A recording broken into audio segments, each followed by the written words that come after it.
एक छोटे से गांव में राजू नाम का एक युवक रहता था। उसके माता पिता का निधन उसके बचपन में ही हो गया, जिससे वह बिल्कुल अकेला पड़ गया था। उसके पास ना कोई सहारा था और ना ही कोई जमीन जायदाद। वह एक छोटी सी झोपड़ी में जीव यापन करता था।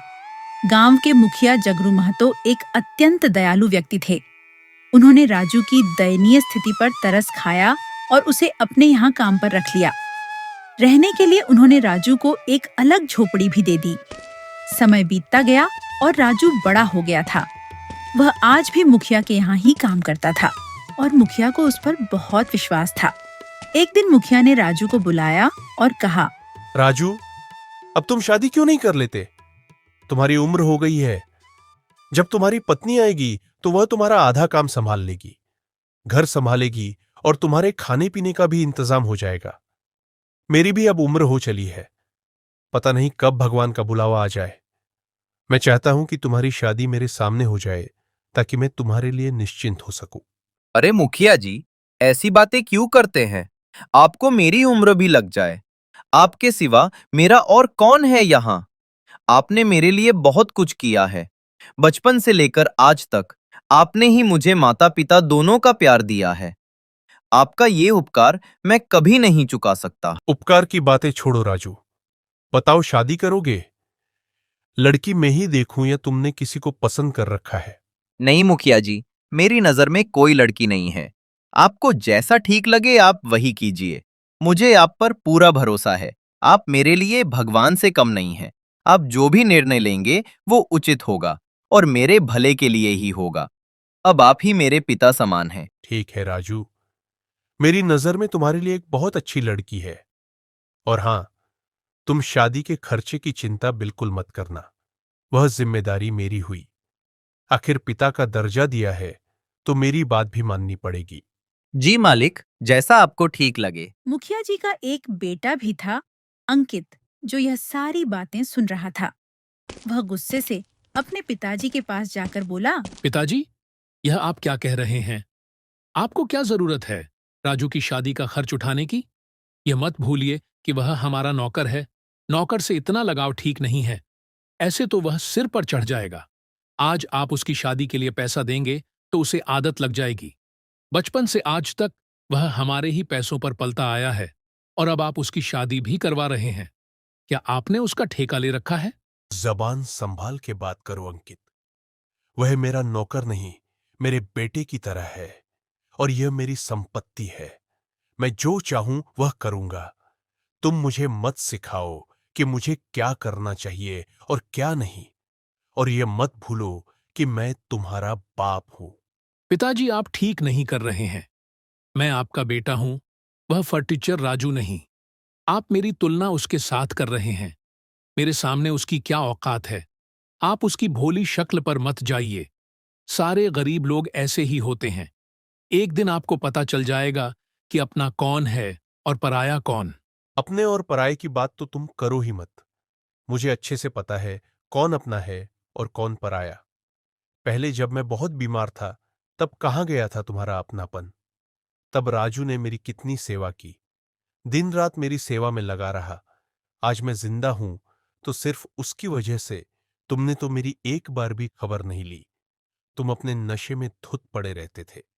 क्या मैं झूठ बोल रहा हूं? बोलो। और यहां आकर मुझे अपने पराये का भाषण दे रहे हो। चले जाओ यहां से। लगता है उसने आप पर कोई जादू टोना कर दिया है। इसलिए आप अपने बेटे से ज्यादा उस 2 कौड़ी के नौकर की तरफदारी कर रहे हो। और आपकी उम्र भी तो हो चली है। आपकी उम्र में आदमी शटिया जाता है। अभी एक काम करो, सारा हिसाब किताब मुझे दे दो।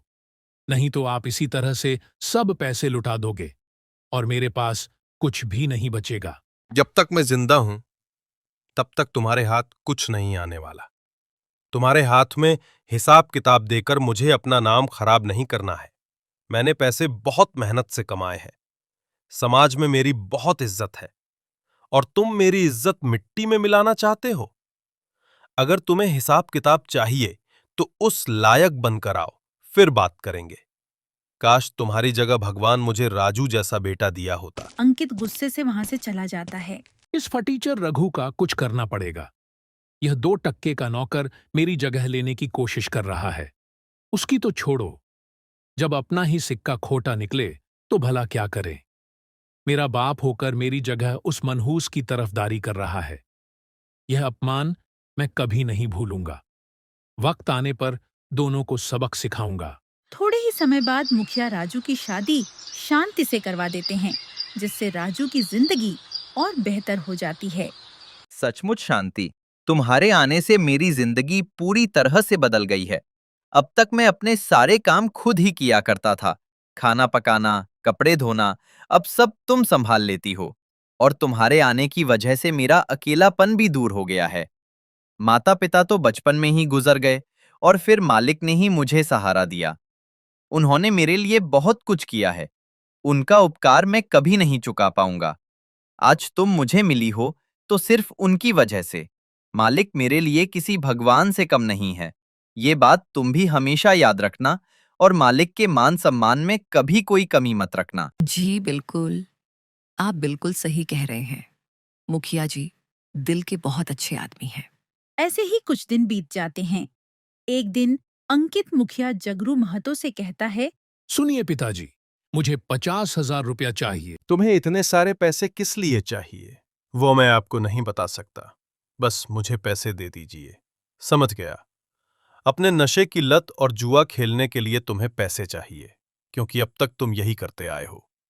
अंकित, अभी भी वक्त है, सुधर जाओ। ये सब गंदी आदतें छोड़ दो। इसमें कुछ नहीं रखा, सिर्फ बर्बादी ही होगी। मैंने आपसे रुपए मांगे हैं, ज्ञान नहीं। मेरी जो मर्जी होगी मैं वह करूंगा। आखिर यह सब पैसे मेरे ही तो हैं। मैं ही आपकी संपत्ति का अकेला वारिस हूं। मेरा जहां मन करेगा मैं वहां खर्च करूंगा। आप अपनी सलाह अपने पास ही रखिए और मुझे बस पैसे दे दीजिए। बदतमीज अपने पिता से कैसे बात करते हैं? तुम्हें इसकी भी तमीज नहीं रही। तुम दिन बदिन बिगड़ते होते जा रहे हो। अगर किसी अच्छे काम के लिए मांगते तो मैं तुम्हें पैसे दे भी देता, लेकिन अब मैं फूटी कौड़ी भी नहीं दूंगा। ये धन दौलत मैंने बहुत मेहनत से कमाई है, जुए और नशे में उड़ाने के लिए नहीं। निकल जा मेरी नजरों के सामने से। तुम्हें देने के लिए मेरे पास एक पैसा भी नहीं है। वाह, मेरे लिए तुम्हारे पास पैसे नहीं है और उस फटीचर की शादी पर उड़ाने के लिए तुम्हारे पास बहुत पैसे हैं। ये आप बिल्कुल भी ठीक नहीं कर रहे। एक बार और सोच लीजिए, नहीं तो अच्छा नहीं होगा। बदतमीज, अपने बाप को धमकी देता है। और कौन से पैसे? तुमने आज तक कभी फूटी कौड़ी नहीं कमाई। बचपन से लेकर आज तक मैंने तुम्हें किसी बात की कोई कमी नहीं होने दी। बहुत लाड़ प्यार से तुम्हें पाला। शायद यही मेरी गलती है, जिसकी सजा आज मुझे मिल रही है। निकल जा यहां से। अंकित गुस्से से चला जाता है। तभी राजू वहां आता है। मुखिया जी को परेशान देखकर पूछता है, क्या हुआ मालिक? आप बहुत परेशान लग रहे हो। क्या बताऊं, अंकित ने मुझे बहुत परेशान कर रखा है। दिन बे दिन वो बिगड़ता जा रहा है। मुझे उसकी बहुत चिंता हो रही है। वो सही और गलत का फर्क भूल गया है। पता नहीं इस लड़के का क्या होगा। मालिक, आप ज्यादा परेशान ना हो, सब ठीक हो जाएगा। आप छोटे मालिक से प्यार से बात करके उन्हें समझा दीजिए, वो समझ जाएंगे। वो दिल के बुरे नहीं हैं। नहीं राजू बेटे, तुम नहीं जानते। अब बात हाथ से निकल चुकी है। वो बातों से मानने वाला नहीं है। उसके लिए मुझे कोई कठोर कदम उठाना पड़ेगा। इधर अंकित बहुत गुस्से में होता है और सोचता है, मैं भी देखता हूं मुझे पैसे कैसे नहीं मिलते। मुझे किसी भी हालत में पैसे चाहिए। इसके लिए चाहे मुझे कुछ भी करना पड़े। यहां भी घी सीधी उंगली से नहीं निकलने वाला। मुझे उंगली टेढ़ी करनी ही पड़ेगी। अगले दिन तिजोरी में से 2 लाख रुपया चोरी हो जाते हैं। मुखिया अपने सारे आदमियों से पूछताछ करता है, लेकिन उन पैसों का कोई पता नहीं चलता। तभी मुखिया का बेटा अंकित वहां आकर बोलता है, क्या बात है पिताजी, आप बहुत परेशान लग रहे हो। छोटे मालिक, मालिक की तिजोरी से 2 लाख रुपया चोरी हो गए हैं। चोर का कुछ पता नहीं चल रहा। आखिर कौन पैसे निकाल सकता है?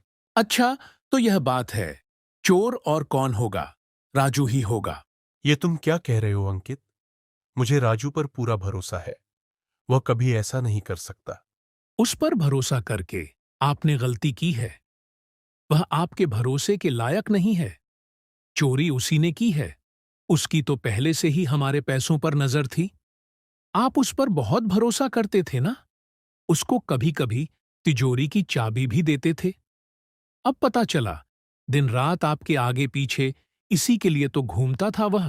तभी राजू वहां आ जाता है। क्या हुआ मालिक? आप लोग यहाँ इकट्ठे क्यों हुए हैं?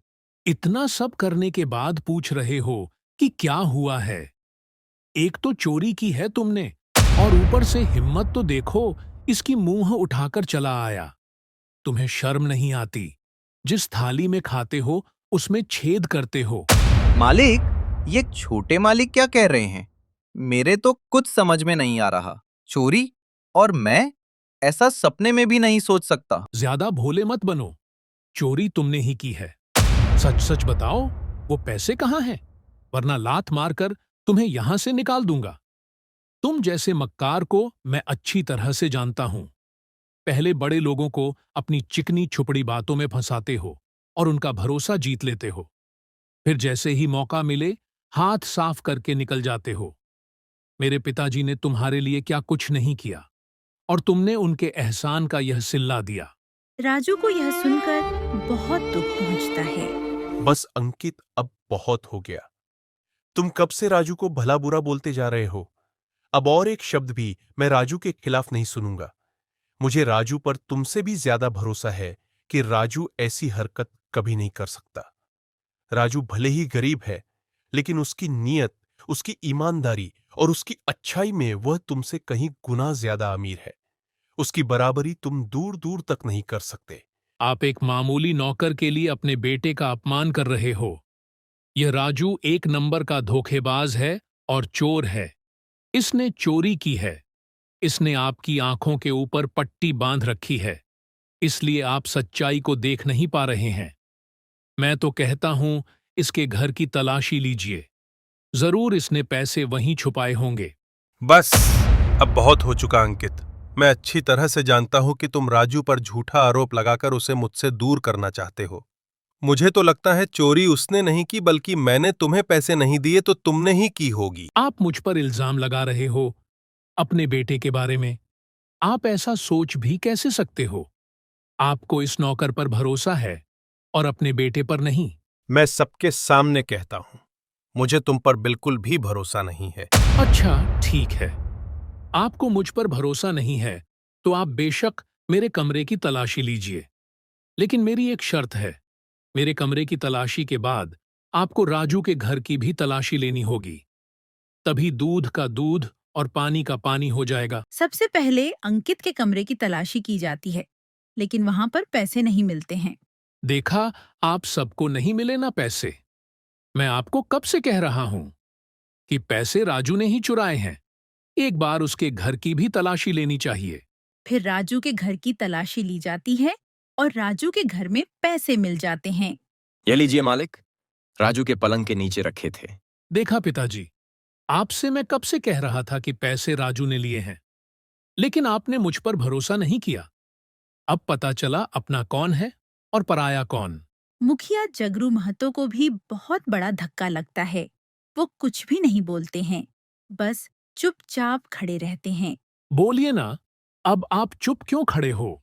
नहीं मालिक, ये सच नहीं है। मैं नहीं जानता मेरे घर पर पैसे कैसे आए, लेकिन मैं ऐसा काम कभी नहीं कर सकता।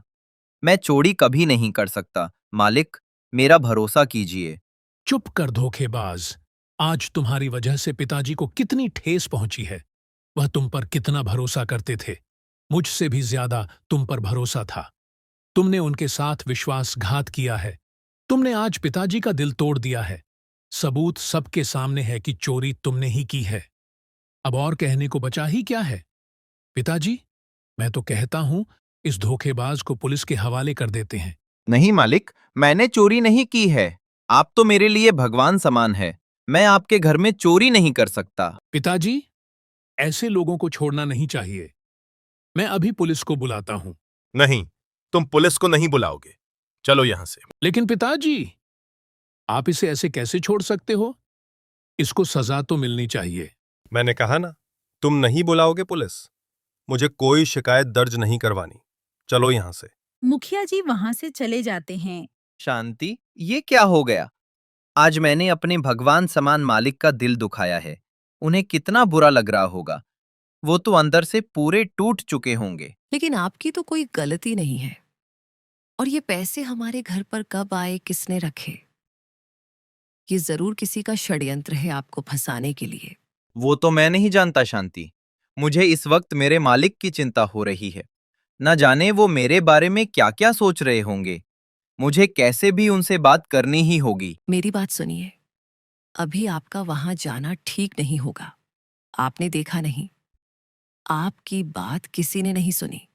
कोई भी आप पर भरोसा करने के लिए तैयार नहीं है। यहां तक कि मुखिया जी ने भी आप पर भरोसा नहीं किया। वो बिना कुछ बोले ही चले गए। मालिक की इसमें कोई गलती नहीं है। उनका दिल टूट चुका है। भले ही मैंने चोरी नहीं की है, लेकिन सबके सामने वो पैसे मिले हैं और ये साबित हुआ है कि मैं ही चोर हूं। मुझे कुछ समझ नहीं आ रहा। मैं अपनी बेगुनाही कैसे साबित करूं? मालिक को कैसे समझाऊं? अभी इस वक्त आप किसी से बात मत कीजिए। कुछ दिन बीत जाने दीजिए, फिर मुखिया जी से बात करिएगा। और दूसरे दिन सारे गांव में यह बात फैल जाती है कि राजू ने मुखिया जगरू महतो के घर से पैसे चुराए हैं। सारे गांव वाले राजू को देखकर बातें बनाने लगते हैं। राजू को लोगों की बातें सुनकर बहुत बुरा लगता है। राजू मुखिया जी की एक झलक देखने के लिए घंटों तक उनके घर के बाहर खड़ा रहता है, क्योंकि उस दिन से मुखिया जी ने घर से निकलना भी बंद कर दिया था। कुछ दिन ऐसे ही बीत जाते हैं। सुनिए जी, घर का राशन खत्म होने को आया है। आटा बस 2 दिन का ही बचा है। आप अपने मालिक के भरोसे और कितने दिन बैठेंगे? मुझे नहीं लगता कि अब वह आपको काम पर बुलाएंगे। आप कुछ और काम देख लीजिए, नहीं तो हमारे घर का गुजारा कैसे होगा? हमें भूखे रहने की नौबत आ जाएगी। तुमने मुझे पहले क्यों नहीं बताया कि घर का राशन खत्म हो गया है? अब बता रही हो? कैसे बताती? आप दिन रात सोच में डूबे रहते हो। ना ठीक से खाते हो, ना सोते हो। मेरी मानिए, आप उस बात को भूल जाइए और आगे बढ़िए। मैं अभी गांव में काम देख कर आता हूँ। शायद किसी के पास कोई काम मिल जाए। फिर राजू गांव में निकल पड़ता है और एक दुकानदार से पूछता है। राम राम भैया, मैं काम की तलाश में हूँ। मुझे काम की बहुत जरूरत है। घर की हालत बहुत खराब है। क्या आपके यहाँ कोई काम मिल सकता है? आपकी बड़ी मेहरबानी होगी। तू वही चोर राजू है ना, जिसने मुखिया के यहाँ चोरी की थी? मेरे पास तेरे लिए कोई काम नहीं। क्या पता कल को तू मेरी दुकान से कुछ चुरा ले। निकल यहाँ से। राजू को यह सुनकर बहुत दुख पहुंचता है। वह वहां से चला जाता है। फिर एक दिन सेठ पृथ्वीराज के पास जाकर काम के लिए पूछता है और सेठ मान जाता है। ठीक है भाई, तुम कल से काम पर आ जाना। वैसे भी बहुत काम पड़ा है। मुझे 3-4 लोगों की जरूरत है। आपका बहुत बहुत धन्यवाद सेठ जी। मैं कल से आ जाऊंगा। तभी वहां पर सेठ की पत्नी माया आ जाती है। ये आप क्या कर रहे हैं? कोई ज़रूरत नहीं है इसको काम पर रखने की। आपको पता नहीं है इसने क्या किया है? भलाई का ज़माना नहीं है। आप इसको काम देकर भलाई करने जाओगे और कल को यह आपका घर साफ कर देगा। आजकल के लोगों का कोई भरोसा नहीं है। मुखिया जी की यही गलती थी। उन्होंने इस पर भरोसा कर काम पर रखा था। यहाँ तक कि बचपन से इसे पाला, इसकी शादी भी करवाई। फिर भी इसने उनके साथ बेईमानी की। अगर अब भी आपने इसे काम पर रखा तो मुझसे बुरा कोई नहीं होगा। ठीक है, भाग्यवान नहीं रखूंगा। राजू तुम जाओ भाई। तुम्हारी वजह से मैं मेरे घर में झगड़ा नहीं चाहता। मैं तुम्हें काम पर नहीं रख सकता। तुम कहीं और जाकर काम देख लो। राजू निराश होकर वहां से चला जाता है। इधर राजू की पत्नी शांति को भी गांव की औरतें ताना मारती हैं। अरे देखो, यह उस राजू की पत्नी है ना? मैंने तो सुना है दोनों पति पत्नी की मिली भगत है। जो मुखिया जी जैसे अच्छे आदमी को फंसा के रखा था इन दोनों ने। लेकिन सच्चाई ज्यादा दिन तक नहीं छुपती। इन दोनों को हाथ पकड़ा है। इनके घर पर नगद रुपए मिले हैं। शांति को उनकी बातें सुनकर बहुत बुरा लगता है।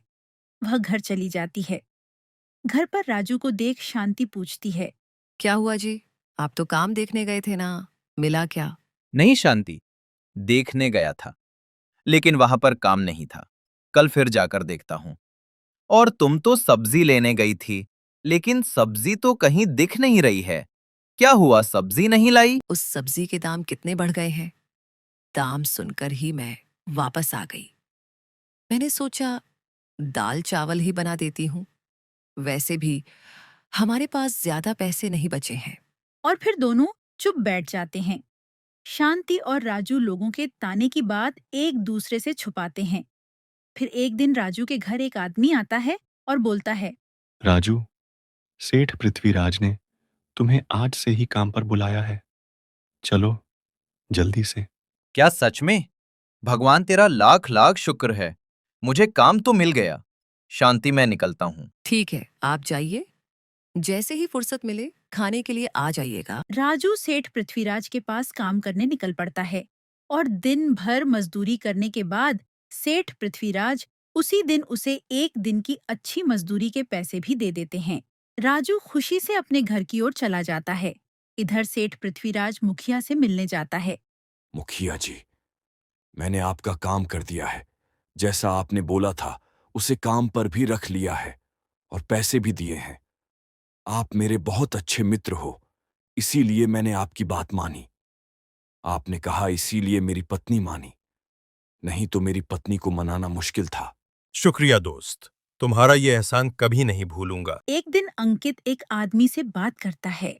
अच्छा, तो यह बात है। उस सेठ के यहाँ राजू को काम मिल गया। तुम एक काम करो, जैसे हमने पिताजी के कमरे से पैसे चुराए थे और राजू के कमरे में रखे थे, वैसे ही उस सेठ के यहाँ सेठानी का हार चुरा लो और मौका मिलते ही राजू के घर पर जाकर रख दो। मैं भी देखता हूं वह सेठ राजू को कैसे काम पर रखता है। उस राजू को मैं भूखे तड़प तड़प कर मरते हुए देखना चाहता हूं। उसे पाई पाई के लिए मोहताज ना बनाया तो मेरा भी नाम अंकित नहीं। ये सारी बातें मुखिया सुन लेते हैं। उन्हें बहुत बड़ा धक्का लगता है और राजू के लिए उनका दिल और भी तड़प उठता है। गुस्से में वे अंकित के कमरे में जाकर बोलते हैं, अच्छा, तो ये बात है। तुम इतना गिर जाओगे ये मैंने कभी नहीं सोचा था। उस बेचारे राजू ने तुम्हारा बिगाड़ा क्या है, जो तुम उसकी जिंदगी बर्बाद करने पर तुले हुए हो? मुझे लगा तुम सुधर गए हो, लेकिन मैं गलत था। तुम कभी नहीं सुधरोगे। तुम इतना गिर गए कि खुद के घर में तुमने चोरी की और इल्जाम बेचारे उस रघु पर डाल दिया। तुम्हारी इस गंदी हरकत की वजह से उसे कितना कुछ झेलना पड़ रहा है, यहां तक कि उसके लिए तुम पुलिस भी बुला रहे थे। अब मैं पुलिस बुलाऊंगा और सारे गांव वालों को भी बताऊंगा कि तुमने किस तरह से उसे फंसाया है। तुम ऐसे नहीं सुधरोगे। तुम्हारा क्या भरोसा, कल को तुम उस बेचारे की जान ले लोगे। तुम्हारा फैसला कल होगा सबके सामने। अंकित कुछ भी नहीं बोलता, चुपचाप खड़ा रहता है। मुखिया वहां से चले जाते हैं और अगले दिन मुखिया सारे गांव वालों को अपने बेटे की सच्चाई बताते हैं और उसके बेटे की वजह से राजू को जो झेलना पड़ा, उसके लिए मुखिया उसे अपनी 10 एकड़ की जमीन राजू के नाम करते हैं ताकि उसे कभी किसी पर निर्भर ना रहना पड़े। और उसका नौकर भी डर के मारे सच बता देता है। पुलिस भी बुलाई जाती है और अंकित और उसके नौकर को गिरफ्तार करके ले जाती है।